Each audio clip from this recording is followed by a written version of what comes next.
Good afternoon, welcome to hello doctor. ఇవాటి hello డాక్టర్లో మనం discuss చేసుకోబోయే టాపిక్ సంతానలేమి సమస్యలు. అసలు సంతానలేమి సమస్యలు అంటే ఏంటి, ఈ మధ్య కాలంలో ఎక్కువగా పిల్లలు పుట్టకపోవడానికి ఎలాంటి కాజెస్ చూస్తున్నారు డాక్టర్స్, అలాగే వాటికి ఎలా డయాగ్నోసిస్ చేస్తారు, ఎట్లాంటి ట్రీట్మెంట్ అవైలబుల్ ఉంది, ఐయుఐ ఐవీఎఫ్ అంటే ఏంటి, ఇవన్నీ కూడా క్లియర్గా తెలుసుకుందాం. డాక్టర్ మౌనిక గారు మనతో ఉన్నారు, 49 సంతాన సాఫల్యత మరియు పరిశోధన కేంద్రం నుంచి. వారితో మాట్లాడదాం. Hello doctor, welcome to our studio. Thank you అండి. యా, అంటే ఈ మధ్య కాలంలో అంటే పిల్లలు పుట్టకపోవడానికి కారణాలు, సమస్య, ఈ ప్రాబ్లం అనేది ఎక్కువైపోతుందని చాలా వింటూ ఉన్నాం. సో ఎక్కువగా ఎలాంటి కాజెస్ చూస్తున్నారు, ఎలాంటి కాజెస్తో మీ దగ్గరికి రావడం జరుగుతుంది? ఇప్పుడు కాజెస్ ఆఫ్ ఇన్ఫర్టిలిటీ మన ఇండియా అనే కాదండి, అమెరికాలో, యూరోప్లో అన్ని డిఫరెంట్ కంట్రీస్ బిలాంగింగ్ కపుల్స్ అందరిలో కూడా ఈ ప్రాబ్లం అన్నది ఉంది. అండ్ ఎంత హైలీ ప్రివలెంట్ ఉంది అంటే డిసీజ్ క్లాసిఫికేషన్ అన్నది ఉంటుందన్నమాట. దాంట్లో ఇన్ఫర్టిలిటీని ఇప్పుడు ఒక రకమైన డిసీజ్ లాగా కన్సిడర్ చేస్తున్నాం. ఇంతకుముందు ఇలా కన్సిడరేషన్ ఉండేది కాదనమాట. సో ఇప్పుడు దాన్ని కూడా డిజీజ్ లాగా కన్సిడర్ చేస్తున్నాం.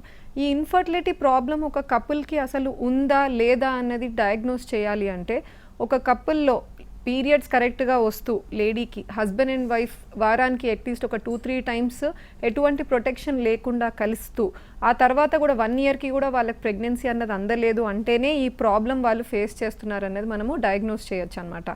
అది లేడీ వయసు మళ్ళీ ఎక్కువగా ఉంటే 35 మీద ఉంటే మాత్రము 1 ఇయర్ వరకు మనం కన్సిడర్ చేయకుండా 6 నెలలు అంటే 6 నెలల లోపల ప్రెగ్నెన్సీ అన్నది అందలేదు అంటే కూడా వీళ్ళకి ఇన్ఫర్టిలిటీ ప్రాబ్లం ఉంది అని మనం డయాగ్నోస్ చేసి దానికి తగ్గ ఇన్వెస్టిగేషన్స్, ట్రీట్మెంట్ అనేది ప్రొవైడ్ చేయాల్సి ఉంటుంది.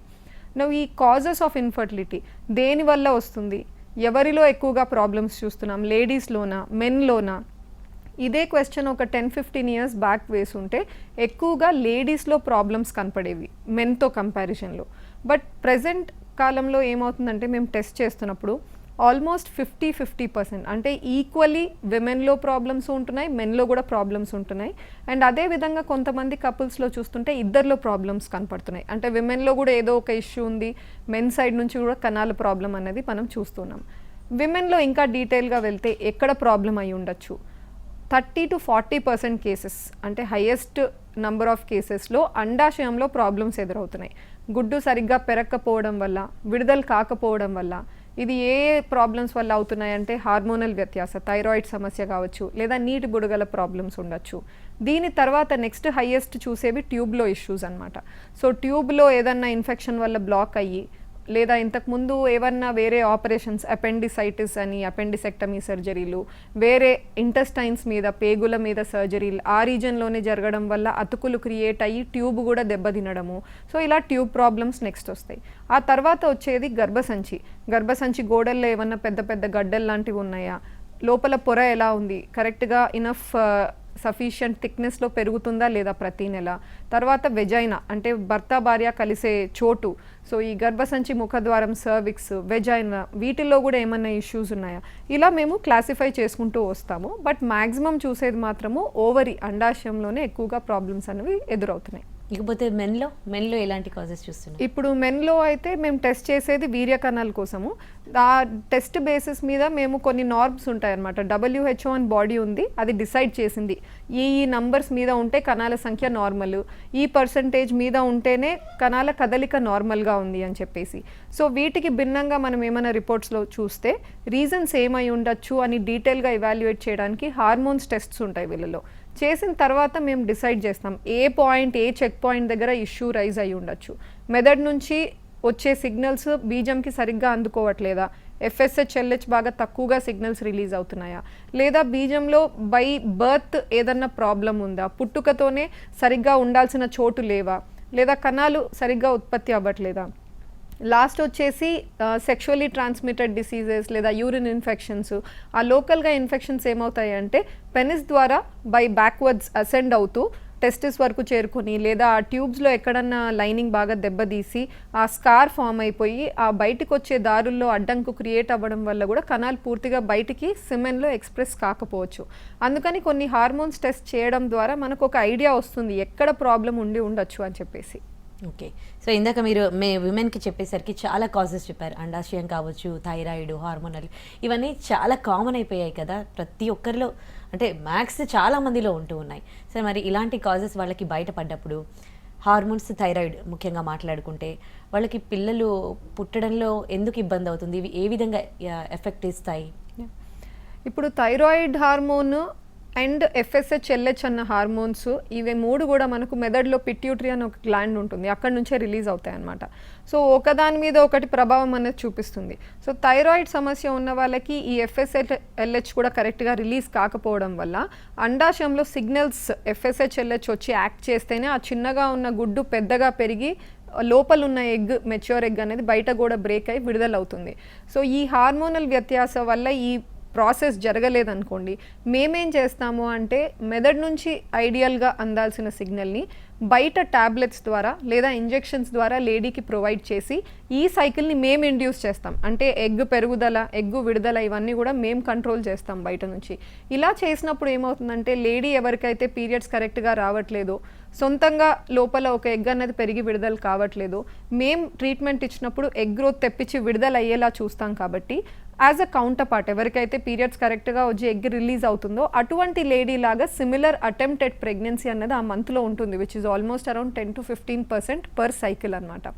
నెక్స్ట్ ఈ హార్మోనల్ వ్యత్యాస థైరాయిడ్ ఒక్కటేనా అంటే పీసీఓడి, నీటి బుడగల సమస్యలో కూడా అవి జీన్స్ వల్ల కావచ్చు, లేదా చైల్డ్హుడ్ ఒబేసిటీ, ఈ మధ్య చిన్న పిల్లల టైం నుంచి మనం తినే ఫుడ్ వల్ల లేదా యాక్టివిటీ సరిగ్గా ఉండకపోవడం వల్ల వెయిట్ బేబీస్వి కానీ లేదా పిల్లలవి కానీ ఇంతకు ముందు టైం కంటే ఇప్పుడు ఎక్కువగా చూస్తున్నాం. ఈ ఒబేసిటీ, ఓవర్ వెయిట్ ప్రాబ్లమ్స్ పిల్లల్లో ఎక్కువగా చూస్తున్నాం.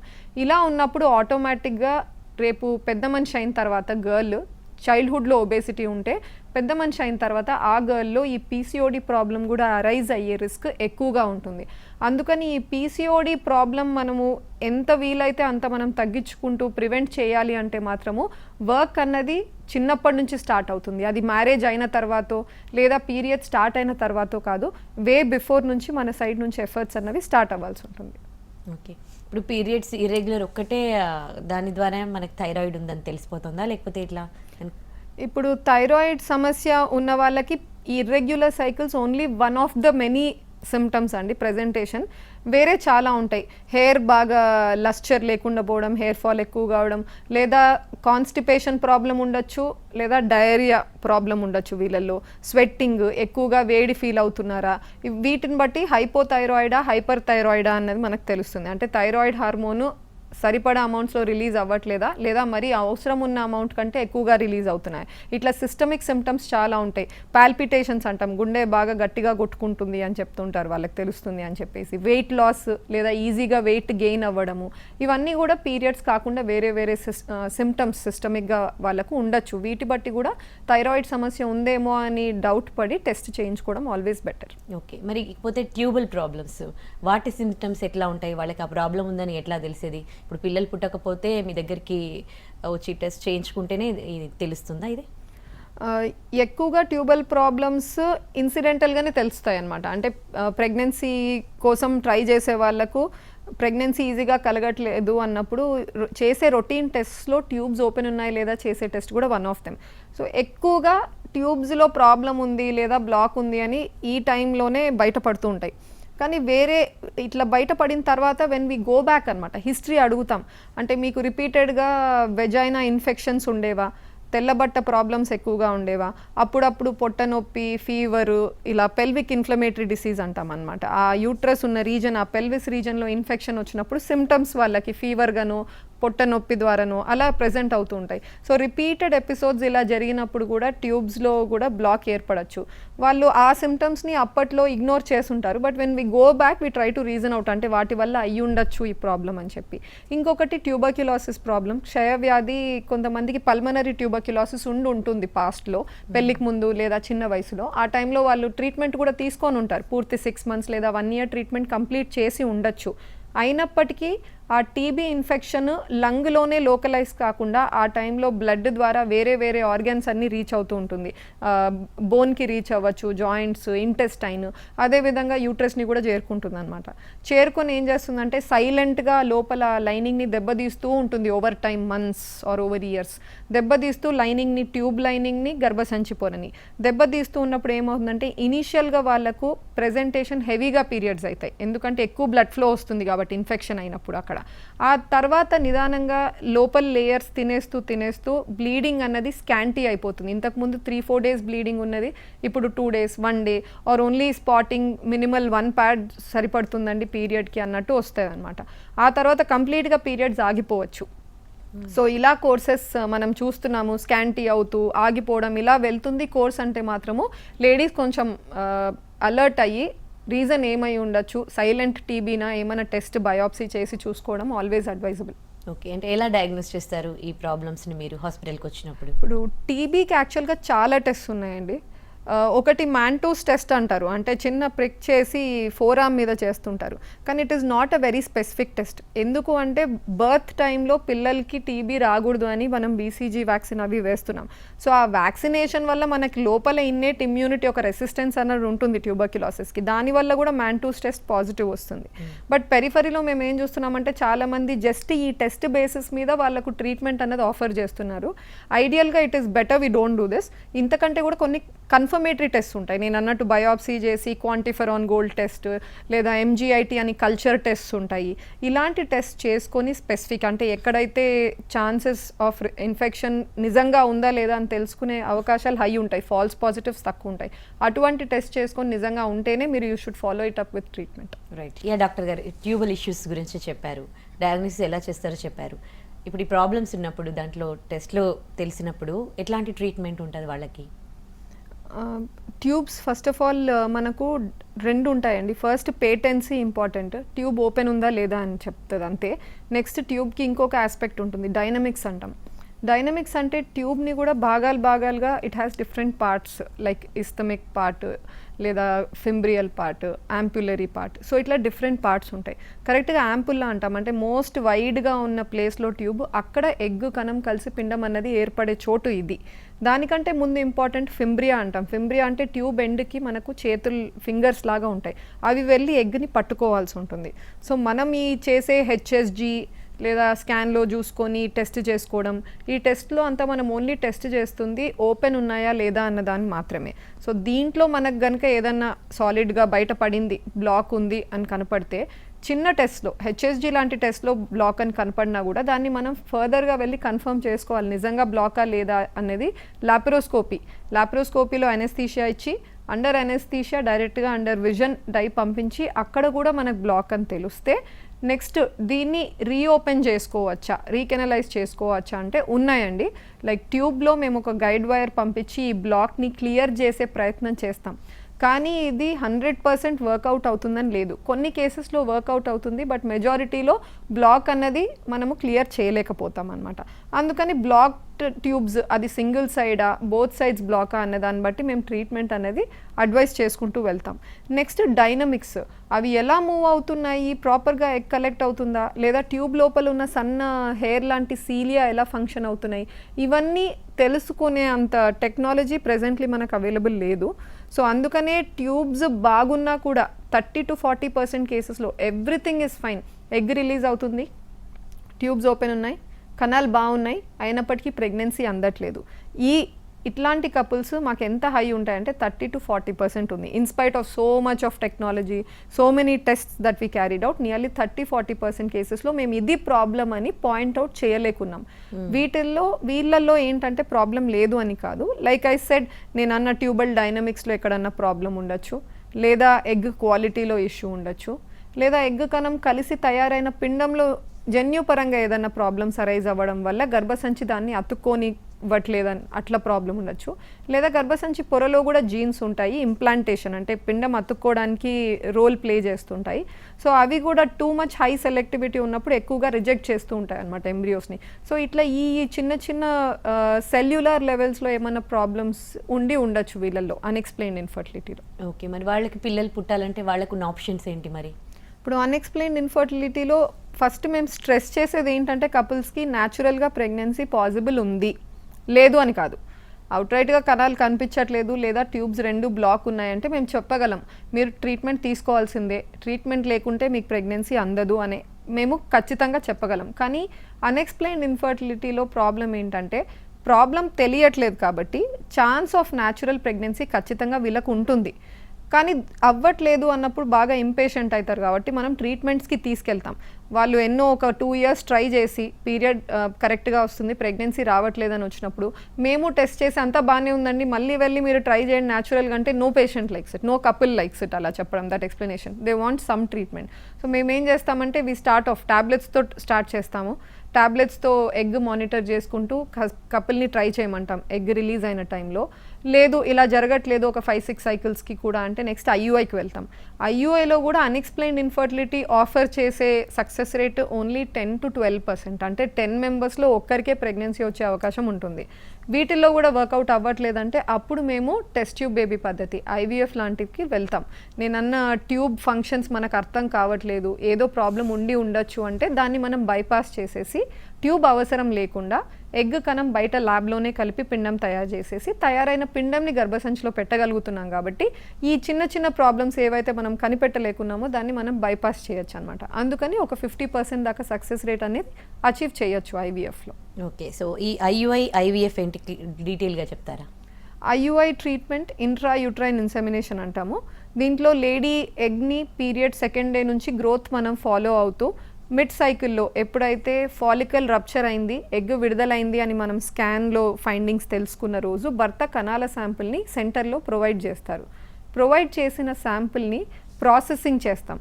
దాన్ని డబుల్ డెన్సిటీ గ్రేడియంట్ సెంట్రిఫ్యూగేషన్ అంటాము. సో ఒక మెషిన్లో హై స్పీడ్లో తిప్పి పెల్లెట్ కలెక్ట్ చేసుకొని సో అటువంటి హై మొటైల్ మంచి కదలిక ఉన్న ఫ్రాక్షన్ని సపరేట్ చేసి దాన్ని లేడీ గర్భసంచిలో డిపాజిట్ చేస్తాం శాంపిల్ని. ఈ డిపాజిట్ చేసే పద్ధతికి లేడీకి అనెస్థీషియా ఇవ్వాల్సిన అవసరం లేదు, లేదా సెడేట్ చేయాల్సిన అవసరం కూడా లేదు. షీఈ్ అవేక్, స్కాన్ గైడెన్స్లో చూపించి చేస్తాము. ఇలా డిపాజిట్ చేసిన తర్వాత కణాలని గర్భసంచిలో ఒక 5-10 మినిట్స్ వరకు పడుకొని ఉండమంటాము. ఆ తర్వాత లేచి తను వర్క్ ప్లేస్ నుంచి వచ్చింది అంటే ఇన్ఫ్యాక్ట్ ఆఫీస్కి రిటర్న్ అయిపోవచ్చు అని కూడా చెప్తామన్నమాట. సో దీన్ని మనం ఐయుఐ అంటాం. ఐయుఐ న్యాచురల్ కంటే ఎలా బెటర్గా హెల్ప్ అవుతుంది అంటే న్యాచురల్గా భర్త భార్య కలిసినప్పుడు శాంపుల్ గర్భసంచి మూతి దగ్గర అంటే వెజైనాలో పడతాయి అన్నమాట. ఇక్కడ పడిన కణాలు చాలా లాంగ్ డిస్టెన్స్ ట్రావెల్ చేసుకుంటూ వెళ్ళి ట్యూబ్లో ఎగ్గుని చేరుకోవాల్సి వస్తుంది. ఈ లాంగ్ డిస్టెన్స్ ట్రావెల్ అయ్యే టైంలో ఎన్నో కణాలు చనిపోతూ ఉంటాయి. మనం ఏం చేస్తున్నామంటే ఆ డిస్టెన్స్ని, ట్రావెల్ చేయాల్సిన డిస్టెన్స్ని తగ్గిస్తున్నాం గర్భసంచిలో పైన డిపాజిట్ చేయడం వల్ల. సెకండ్ అడ్వాంటేజ్ వచ్చేసి సర్విక్స్, గర్భసంచి మూతి ఎక్కడైతే మ్యూకస్ ఎక్కువగా ఉంటుందో, స్పర్మ్స్ ట్రాప్ అయ్యే అవకాశాలు ఉంటాయో అది మనం బైపాస్ చేస్తున్నాం కాబట్టి ఇది సెకండ్ అడ్వాంటేజ్. థర్డ్ అడ్వాంటేజ్ వచ్చేసి ఇచ్చిన శాంపుల్ని ఐయుఐలో యాజ్ ఇట్ ఈస్ మేము యూట్రస్లో డిపాజిట్ చేయడం జరగదండి. ఇచ్చిన శాంపుల్ని మనం ఈ ప్రాసెసింగ్ చేసినప్పుడు దాంట్లో ఉన్న డెబ్రీ, ఇంప్యూరిటీస్, అనవసరమైన పార్టికల్స్ ఏవైతే వెళ్ళి యూట్రస్ని ఇరిటేట్ చేస్తాయో వాటన్నిటిని మనం సపరేట్ చేసేసి ఓన్లీ రిక్వైర్డ్ ఫ్రాక్షన్, ఆ కదిలే కణాల ఫ్రాక్షన్ని డిపాజిట్ చేస్తున్నాం. కాబట్టి దీనివల్ల కూడా ఛాన్సెస్ ఆఫ్ ప్రెగ్నెన్సీ అనేది న్యాచురల్తో పోలిస్తే బెటర్గా ఉంటుంది. ఇది IUI. Next test tube baby పద్ధతి ఐవీఎఫ్. ఒక్క కాలర్ తీసుకొని మాట్లాడదామా? ఏలూరు నుంచి రవివర్మ గారు లైన్లో ఉన్నారు. రవివర్మ గారు మాట్లాడండి డాక్టర్ గారితో. మేడం ఇది నాలుగు ఇప్పుడు బర్త్ డిఫెక్ట్స్ ఉంటాయి కదా మేడం, అంటే పెనిస్ అనేది సైజ్ తక్కువ ఉండడం. ఓకే అండి. రెమెడీస్ ఏమైనా ఉంటాయి మేడం, మెడిసిన్ ఏమైనా అంటే సైజ్ పెరగడానికి? పెనెట్రేషన్ ఇష్యూస్ ఉన్నాయి అంటున్నారా? పెనిస్ లెంత్ షార్ట్ ఉండడం వల్ల? ఓకే, ఇది పెనిస్ లెంత్ అన్నది మనకు ఎగ్జాక్ట్ ఇది అని ఉండదండి. ఫస్ట్ మీరు చెక్ చేయించుకోవాల్సి ఉంటుంది ఆండ్రాలజిస్ట్తో. What is the length of the penis, normal ఏంటి, మీలో నిజంగానే అది చిన్నగా ఉందా నార్మల్గా ఉండడం కంటే, బికాస్ సబ్జెక్టివ్గా మనం డిసైడ్ అయ్యే డైమెన్షన్స్ కావు వీటికి. సో ఫస్ట్ అదొకటి మీరు చూసుకోవాల్సి ఉంటుంది. నెక్స్ట్ వచ్చేసి పెనిస్ లెంత్ ఒకటే ఇంపార్టెంట్ కాదు, ఎరెక్షన్. ఎరెక్షన్ అన్నది ఏమవుతుందంటే మీకు ఎరెక్షన్ టైంలో ఏమవుతుందంటే పెనిస్ లెంత్ ఇంకా కూడా ఇంక్రీజ్ అవ్వచ్చు. రీజన్ ఇస్ ఇనిషియల్గా ఫ్లాబీ ఉన్నది, ఆ పెనిస్లో మీకు blood gush of blood supply అన్నది వెళ్తుంది అనమాట. దానివల్ల ఎరెక్షన్ టైంలో కూడా ఇంక్రీజ్ అవుతుంది. బట్ వేర్ ప్లేసెస్ నిజంగా ప్రాబ్లం ఉంది అంటే మాత్రం yes, penile length enhancing surgeries ఉన్నాయండి. అది మీరు కన్సర్న్ డాక్టర్ దగ్గర వెళ్తే definitely they'll be able to help you. Yeah, we're talking about IVF కదా, సో ఐవీఎఫ్ గురించి చెప్తారా? సో టెస్ట్ ట్యూబ్ బేబీ పద్ధతి వచ్చేసి ట్యూబ్తో అవసరం లేకుండా అండి, లేడీ ఓవరీ నుంచి ఎగ్స్ మేము బయటికి తీయడం జరుగుతుంది. Period second or third day నుంచి ఇంజెక్షన్స్ ఇస్తూ ఎగ్ సైజెస్ని పెంచుకుంటూ వెళ్ళి తన ఎగ్స్ని బయటికి తీసి ఎగ్స్లో భర్త కణాలని ఇంజెక్ట్ చేసి ల్యాబ్లో ఎంబ్రియోస్ తయారు చేస్తాం. ఈ ఐవీఎఫ్ సైకిల్లో అందరికీ ఇప్పుడు చాలామందికి నాలెడ్జ్ అయితే ఉంది అబౌట్ టెస్ట్ ట్యూబ్ బేబీ పద్ధతి ఏంటి, ఎలా జరుగుతుందని అది ఐడియా ఉంది. కానీ స్టిల్ కొన్ని డౌట్స్, కన్ఫ్యూజన్స్ ఉంటాయి, మిత్స్. ఒకటి ఏంటి అంటే, ఈ ఐవీఎఫ్ వల్ల మీరు ఎగ్స్ తీస్తా అంటున్నారు కాబట్టి నా ఎగ్స్ తగ్గిపోతాయా, నా ఫ్యూచర్ ప్రెగ్నెన్సీకి ఏమైనా ప్రాబ్లం ఉంటుందా అన్నది చాలామంది డౌట్ పడుతుంటారండి. ఈ ఐవీఎఫ్ ప్రాసెస్ అన్నది ఒక మంత్లో బయటికి వేసిన ఫాలికల్స్ని మాత్రమే మేము తీసుకుంటాము. మీ రిజర్వ్ అన్నది ఒకటి ఉంటుంది, ఆ రిజర్వ్ని మేము ముట్టుకోలేమన్నమాట. ప్రతి నెల కొన్ని ఎగ్స్ బయటికి పడతాయి ఓవరీస్లో, ఈ రైట్లో లెఫ్ట్లో చూస్తామన్నమాట. సో ఈ ఎగ్స్ మనం యూటిలైజ్ చేయకున్నా అవన్నీ చనిపోతాయి, నెక్స్ట్ మంత్కి హ్యాండ్ ఓవర్ జరగవు. అందుకని ఐవీఎఫ్లో మనము ఎగ్స్ ఎక్కువగా తీసుకోవడం వల్ల మీ రిజర్వ్ తగ్గిపోతుంది అన్నది మిత్. మీరు ఐవీఎఫ్ సైకిల్ వల్ల మీ ఎగ్ నెంబర్స్కి ఎటువంటి ప్రాబ్లము ఉండదు. నెక్స్ట్ వచ్చేసి అడ్మిట్ అవసరమేమో, బెడ్ రెస్ట్లో ఉండాలి పూర్తిగా, కాంప్లికేషన్స్ ఎక్కువ ఉన్నాయి, దీనివల్ల ఐవీఎఫ్ వెళ్ళాలని అనుకోవట్లేదు, లేదా ఐవీఎఫ్ అన్నది it is an artificial method కదా, పుట్టే పిల్లల్లో ఎక్కువగా ప్రాబ్లమ్స్ ఉండొచ్చు. సో ఇలా డిఫరెంట్ మిత్స్ ఉంటాయి ఐవీఎఫ్లో. బట్ ఇవన్నీ which are not true. And కొంచెం వరకు కాంప్లికేషన్స్ ఉండే అవకాశాలు, సైడ్ ఎఫెక్ట్స్ ఇంతకుముందు ఎక్కువగా ఉండేవండి. బట్ ఇప్పుడు ప్రెజెంట్ డే ఇంజెక్షన్స్ లేదా వాడే డ్రగ్స్ వల్ల కాంప్లికేషన్స్ ఆల్మోస్ట్ మనం 0% చేయగలుగుతున్నాము. అండ్ సైడ్ ఎఫెక్ట్స్ కూడా they are very minimal. And just ఒక ఎక్కువ వైట్ డిశ్చార్జ్ కావడము, కొంచెం హెవీనెస్ ఫీల్ అవ్వడం తప్ప ఇంతకంటే మేజర్ సైడ్ ఎఫెక్ట్స్ ఉండవు. అండ్ అడ్మిట్ కూడా ఎక్కువ అవసరం ఉండదు అనమాట. Infertility units most of them nights functioning ఉండవండి, ఎందుకంటే they're only morning to evening. Admission అన్నది అవసరం లేదు ఐవీఎఫ్లో. ఓకే, సక్సెస్ రేట్ ఎట్లా ఉందండి ఈ ఐవీఎఫ్కి? ఈ ఐవీఎఫ్ సక్సెస్ రేట్ ఎంత అంటే అరౌండ్ 50 to 55% దాకా ఉంది అండి. ఇది ఇండియానే కాదు, even compare to abroad countries కూడా ఇండియా ఈజ్ ఎట్ పార్ అనమాట. Success rate wise it is not logging behind, ఇంచుమించు 50-55%. కొంతమంది ఐవీఎఫ్ అన్నీ చేసేసారు కదండి, ఇంక ఎంబ్రియో కూడా తయారు చేసి పెడుతున్నారు, మరి ఎందుకు 100% ఇవ్వట్లేదు అని అడుగుతారు. వై ఈజ్ ఇట్ ఓన్లీ 50-55% అని చెప్పేసి. నౌ రీజన్స్ ఫెయిల్ అవ్వడానికి ఏమేమి రీజన్స్ అయి ఉండొచ్చు అంటే, తయారైన పిండము మార్ఫలాజికల్గా గ్రేడింగ్ జరుగుతుంది. అంటే బయటికి చూడడానికి ఎలా ఉంది అన్న దాన్ని బట్టి గ్రేడ్ 1, గ్రేడ్ 2, గ్రేడ్ 3 లేదా ABC ఇలా గ్రేడింగ్ ఇవ్వడం జరుగుతుంది. నౌ మార్ఫలాజికల్ గ్రేడింగ్ జీన్స్ని డిస్క్రైబ్ చేయదు, అంటే లోపల జన్యుపరంగా నార్మల్ ఉందా లేదా అన్నది మనకు తెలియదు. సో జన్యుపరంగా ఏదైనా అబ్నార్మాలిటీస్ ఉంటే ఎంబ్రియో అతుక్కోకపోవచ్చు. నెక్స్ట్ అది ప్రాపర్గా ఉన్నప్పటికీ ఈ యూట్రస్ లోపల లైనింగ్లో ఉన్న జీన్స్ అవి ప్రాపర్గా వాటిని తీసుకోవట్లేదు అంటే మాత్రం కూడా అప్పుడు కూడా ఎంబ్రియో ఇంప్లాంట్ కాలేకపోతుంది. సో ఇలా మల్టిపుల్ రీజన్స్ ఉంటాయి ఎంబ్రియో ఇంప్లాంట్ కాకపోవడానికి. అలాని ఒక్కసారి ఐవీఎఫ్ ఫెయిల్ అయితే మళ్ళీ అసలు అటెంప్ట్ చేయకూడదు, చేసినా మళ్ళీ కూడా ఫెయిల్యూరే ఎదురవుతుంది అన్నది కూడా ఇట్ ఈస్ రాంగ్. ఈసారి మనం ట్రై చేసే ఎంబ్రియో ఈజ్ టోటలీ డిఫరెంట్ ఆ ముందు ఎంబ్రియో కంపారిజన్లో. అందుకని మనం ప్రాపర్గా ప్లాన్ చేసి కొంచెం ట్రబుల్ షూటింగ్ టెస్ట్ అవి చేసుకొని నెక్స్ట్ ట్రాన్స్ఫర్ ప్లాన్ చేసుకోగలిగితే ఖచ్చితంగా ఏదో ఒక పార్ట్లో వాళ్ళు సక్సెస్ రేట్ అనేది అచీవ్ చేసుకుంటారు. మరో కాలర్ లక్ష్మి గారు లైన్లో ఉన్నారు, మాట్లాడాలి లక్ష్మి గారు డాక్టర్ గారితో. నమస్తే అండి. నమస్తే అండి. మేడం నాకు పీసీఓడి ఉందండి. ఓకే అండి. అదే మామూలుగా కన్సల్ట్ అవుతామండి, అదే అవ్వకండి అంటే కొందరు పీసీఓడి ఉంటే కన్సల్ట్ అవ్వరు, ప్రెగ్నెన్సీ రాదు, అలాగే మ్యారేజ్ అయ్యి 1 year అవుతుందండి. ఓకే అండి. మీకు పీరియడ్స్ కరెక్ట్గా రావా అండి? అయితే పీరియడ్స్ రావండి, మామూలుగా బ్లీడింగ్ కూడా అవ్వదండి. Okay okay. ఇప్పుడు మీరు ప్రెగ్నెన్సీ ప్లానింగ్ ఉంది అంటే మాత్రం ఒకసారి కన్సల్ట్ అవ్వండి, ఎందుకైనా బెటర్. నిజంగా పీసీఓడి ఉందా లేదా కన్ఫర్మ్ చేసుకోండి. పీరియడ్స్ కరెక్ట్గా రాకపోవడం only one of the manifestations పీసీఓడికి.